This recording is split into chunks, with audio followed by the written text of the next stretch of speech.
जब से कुछ कुछ होला तब से अखियां लड़ाल जब से कुछ कुछ होला तब से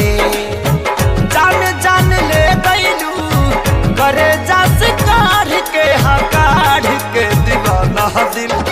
फील करे लागल तोहरा प्यार के दीवाना दिल फील करे लागल तोहरा प्यार के।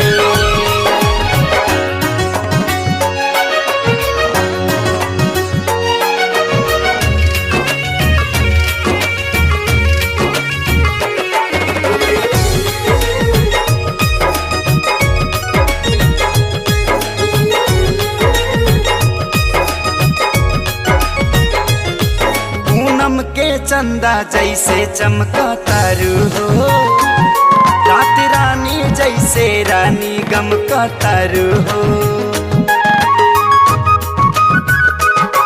पूनम के चंदा जैसे चमका तारू हो रात रानी जैसे रानी गम का तारू हो ओठवा से माथे टपके मन भौरा बन के लपके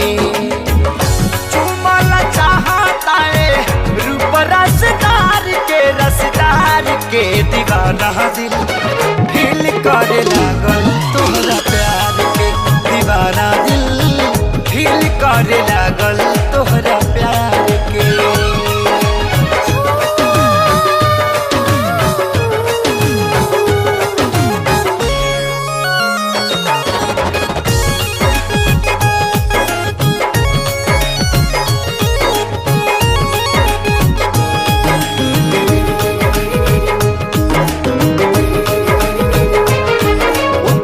बाड़ू बन के परी आसमान से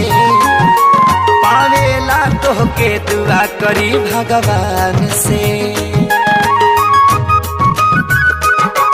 उतरल बाड़ू बन के परी आसमान से पावेला तोहके दुआ करी भगवान से जिंदगी तहिए धान होई हो चाहिया मिलान होई हो कहिया बतियाबू बोला केहुनी से मार के हमार के दीवाना दिल फील करे लागल तोहरा प्यार के दीवाना दिल फील करे लागल तोहरा प्यार